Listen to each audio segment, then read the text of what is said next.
The Nightingale and the Rose by Oscar Wilde. She said that she would dance with me if I brought her red roses, cried the young student. But in all my garden there is no red rose. From her nest in the holm oak tree, the nightingale heard him, and she looked out through the leaves and wondered.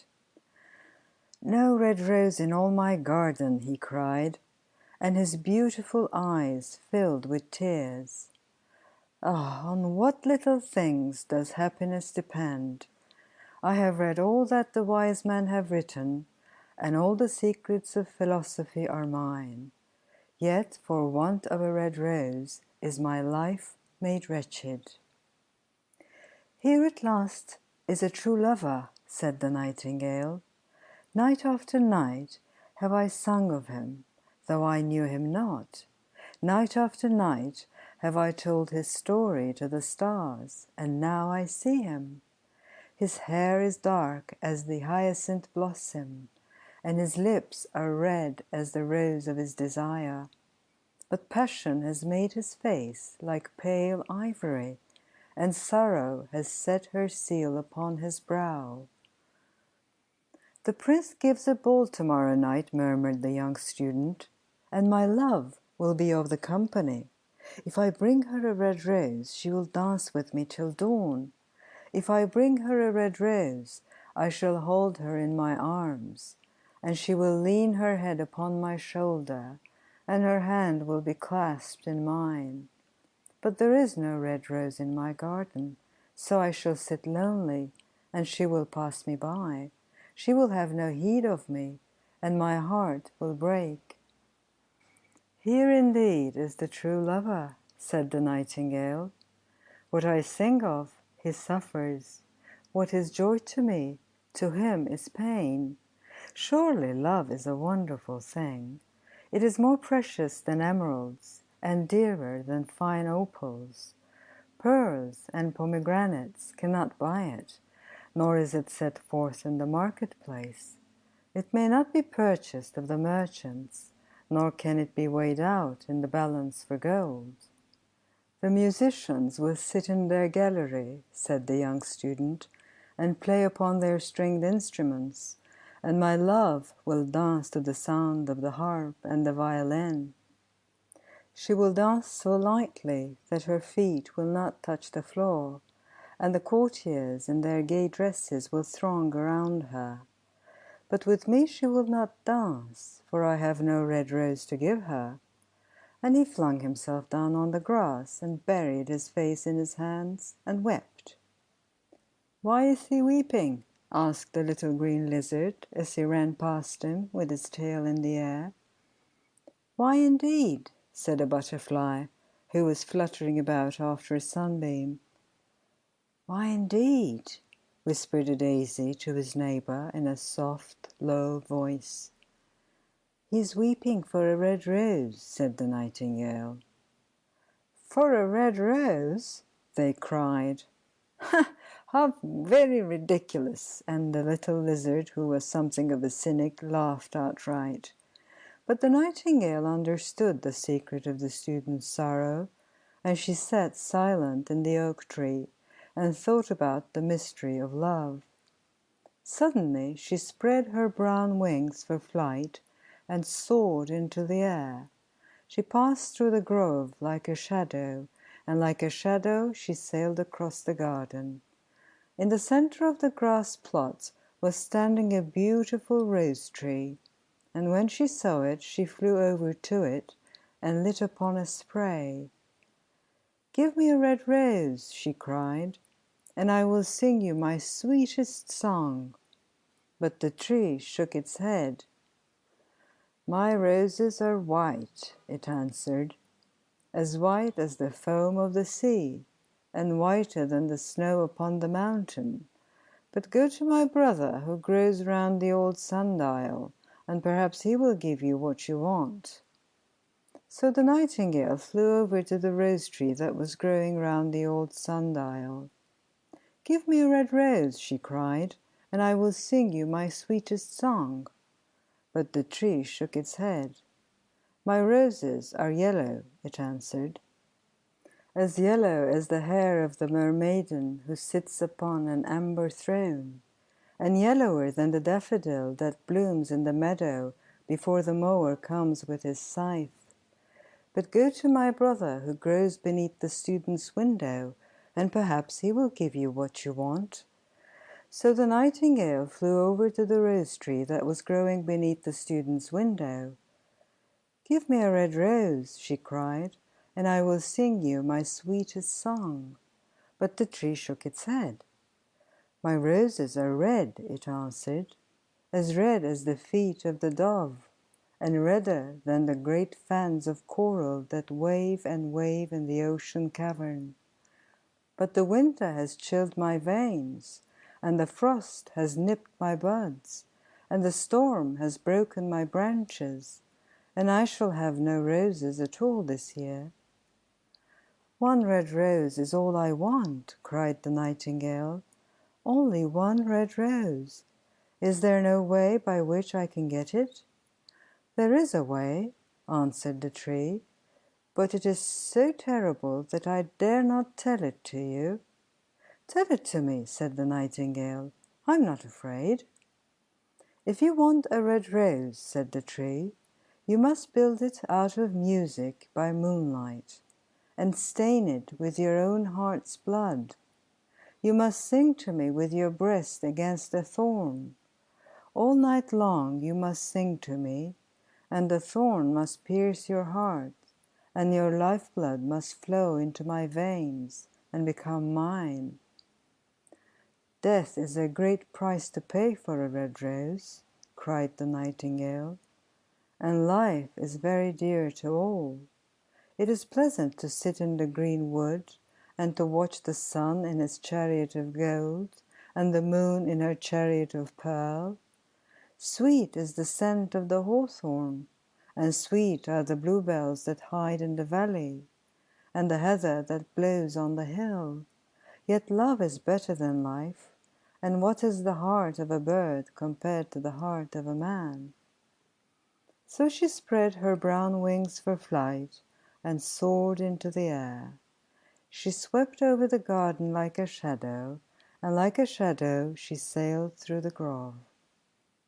The young student was still lying on the grass where she had left him, and the tears were not yet dry in his beautiful eyes. "Be happy," cried the nightingale. "Be happy. You shall have your red rose. I will build it out of music by moonlight, and stain it with my own heart's blood. All that I ask of you in return is that you will be a true lover, for love is wiser than philosophy, though she is wise, and mightier than power, though he is mighty. Flame-colored are his wings, and colored like flame is his body. His lips are sweet as honey, and his breath is like frankincense." The student looked up from the grass and listened, but he could not understand what the nightingale was saying to him, for he only knew the things that are written down in books. But the oak tree understood, and felt sad, for he was very fond of the little nightingale who had built her nest in his branches.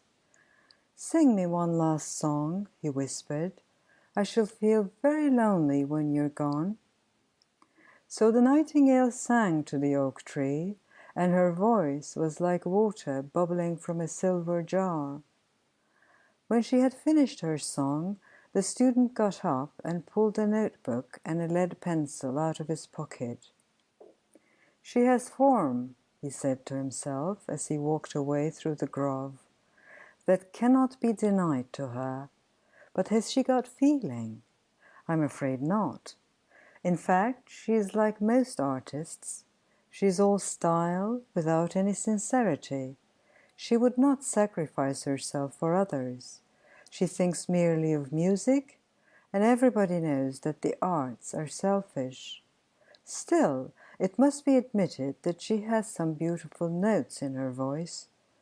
What a pity it is that they do not mean anything or do any practical good. And he went into his room and lay down on his little pallet bed and began to think of his love, and after a time he fell asleep. And when the moon shone in the heavens, the nightingale flew to the rose tree and set her breast against the thorn. All night long she sang with her breast against the thorn, and the cold crystal moon leaned down and listened. All night long she sang, and the thorn went deeper and deeper into her breast, and her lifeblood ebbed away from her. She sang first of the birth of love in the heart of a boy and a girl.